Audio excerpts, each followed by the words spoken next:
BookTube! My name is Sarah and welcome to the Bookish Knitter, and welcome to an announcement video, and I am here to announce the Christmas in July event that is being hosted by myself and Stormy over at Storm Reads, and this is going to be going on the final full week of July, so July 20th through the 26th, and of course Christmas in July, I had to break out the Santa hat. I don't think I wore this that much last year in December. It was kind of like a bit off because I'd been home from the hospital and I didn't really start to feel a lot better until like mid-December. So I'm happy to break back out the Santa hat. I love the Santa hat so much. I've had it for years. People always ask where I got it from. Guys, it was the dollar store. I got this from the dollar store.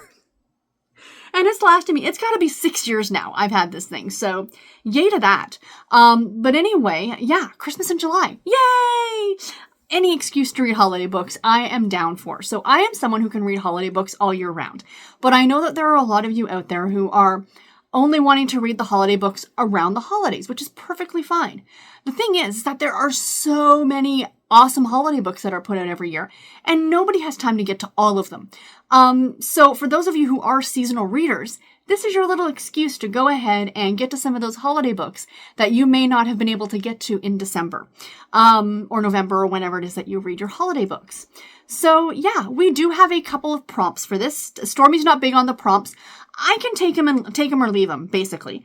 But we like to leave things very open-ended. We are very go with the flow, do what makes you happy. Basically, if you read a holiday book in the month of July at all, you've participated. I mean, just because we're designated the last week to this doesn't mean you can't. And I'm going to be one of those people. I'm going to be reading holiday books all month long. I read them all year long, but I'm gonna you're gonna see a lot of them on my TBR for the month of July.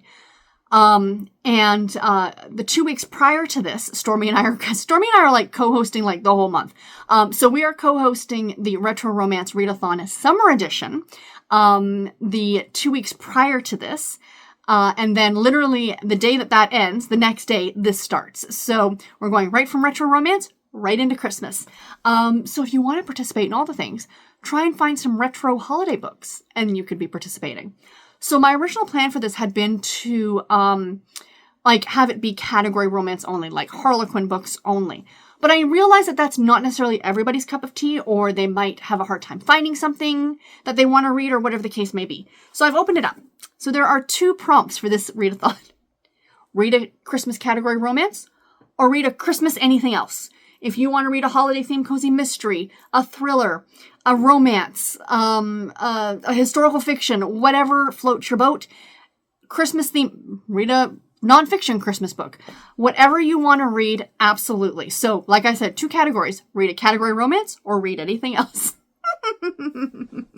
But yeah, all of my books, of course, are going to be category romance because this is the summer of category romance for me, where I'm reading basically nothing but category romance. There might be a few odd books here and there sprinkled in that are non-category, but as it stands right now, other than my nostalgia books, everything has been category romance. So yay.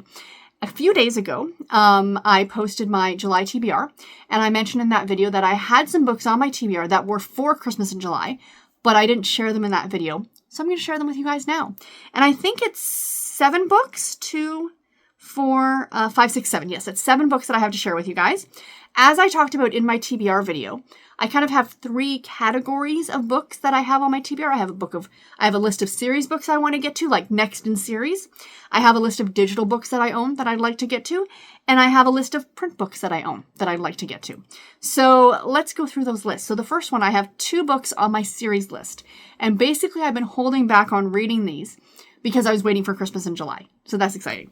So the first one, both of them are special edition novels. And the first one is A Hideaway Wharf Holiday by Laurel Greer. This is the second book in the Love at Hideaway Wharf series. Once I have finished this one, it will bring me to current. I'll be caught up with this series. There's a 4th book coming out either August or September. So yeah, I'm not absolutely certain when, but this is a holiday book. I'm looking forward to getting to it. And the next one is The Cowboys Christmas Retreat by Catherine Mann, the second book in the Top Dog Dude Ranch series. I read book number 1 last month in June, and I read, I think, book like 9 a couple of months ago. So now I've gone back and I'm reading the series from the beginning. So yeah, so those are the 2 series books that I have to get to. The next are two just random digital books off of my digital bookshelves. When I had, both of them I had from Harlequin on the Harlequin Gloss app. I own a ludicrous amount of Harlequin ebooks from the Harlequin website, and I'm really trying to work my way through them. So the first one that we have is Cowboy Christmas Guardian by Dana Mentick. This is the first book in the Gold Country Cowboys series, and it is a love-inspired suspense novel, so this one looks really good. And then I have an intrigue novel, and this is Deadly Days of Christmas by Carla Cassidy. This is not part of a series, and it just looked really good. Not super Christmassy from the cover. The only reason I know it was Christmas is because it says Christmas in the title. So there she goes. And then last but not least, we have my print books. Now, I don't think that any of these, unfortunately, are going to qualify for the Retro Romance Readathon. But I have a whole stack of other books that I'm reading for the Retro Romance Readathon. So it's okay if I'm not going to do the Christmas ones. And we've got 3 very different books here. And I just picked these at random off my shelf, and I didn't realize until after. I'm like, wow, these are 3 very different books. So first of all, we have a love-inspired novel, which is a faith-based romance, of course. And this is Season of Joy by Virginia Carmichael. This is a reprint edition. So the Christmas books for love-inspired are kind of a big deal. This is kind of their bread and butter. Like, I really look forward to them every year because, you know, these are really, if you are someone of faith, these are really the reason for the season type stories. And they did a number of years ago. What year did this book itself come out? Not the original printing, because this is, like I said, a reprint. I think this was 2017, but the original book came out in 2002. So they did like a whole bunch of these love-inspired Christmas collections. And I happened upon them at a thrift store, I think, or I got them like in, bought a bunch of books off of Facebook Marketplace or something, and they were in there.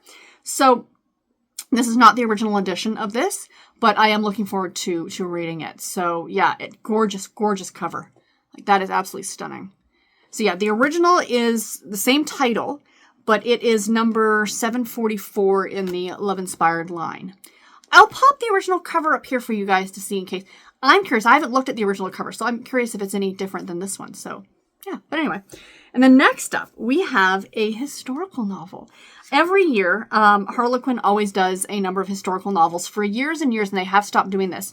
They used to do they still do bind-ups, like, when I say bind-ups, anthologies. Like, it's a normal size book. It's not a bigger book or anything like that. 3 short stories within one volume, all taking place in Regency times or whatever the case may be. Or they did one year that was Tudor, and one year that was, what am I thinking here? Victorian, you know. But in years past, back when Harlequin Historical still did the Western romances, which I very much miss, every year they would do a Regency one and they would do a Western romance one. And I always love the Western romance ones. I think they're so much fun. So I pulled one off of my shelves and I can't wait to read it. And this is Western Christmas Brides. So these all take place Christmas in the Wild West. I love this so much. And the authors are Laurie Robinson, who is one of my absolute favorites, Banning, and Carol Arns. So the 3 stories, see if I can read this without my glasses on, are A Bride and a Baby for Christmas by Laurie Robinson, Miss Christina's Christmas Wish by Banning, and A Kiss from the Cowboy by Carol Arns. So yeah, this looks absolutely delightful. I cannot wait to get to it. I think it's going to be a lot of fun. And then we go from faith-based to perhaps a little bit more spicy, you know, some Western romances, to Blaze. Prior to the Dare line being released by Harlequin, this was the most explicit line that Harlequin put out, along with Temptation. Temptation was pretty spicy too, but these were kind of known for being spice. And these were such good books. I missed this line so much. It was so fantastic. But yeah, this is Under the Mistletoe by Catherine Cabrera. This is part of the Holiday Heat series. Look at that cover. A red hot festive fling. Sounds good. So yeah, there we go. Anyway, guys, those are all of the books that I have on my Christmas and July TBR. But again, I will be reading them throughout the whole month of July. Please let me know in the comments if you guys are participating in Christmas and July. Are you participating as well in the Retro Romance Readathon? Are you going to do both? Are you going to read books that would fit both? That's exciting. And yeah, if you enjoyed this video, please do give it a like. And if you haven't subscribed yet, please do subscribe. And until my next video, everybody, take care and happy reading. Thank you all so much for watching. Bye, guys.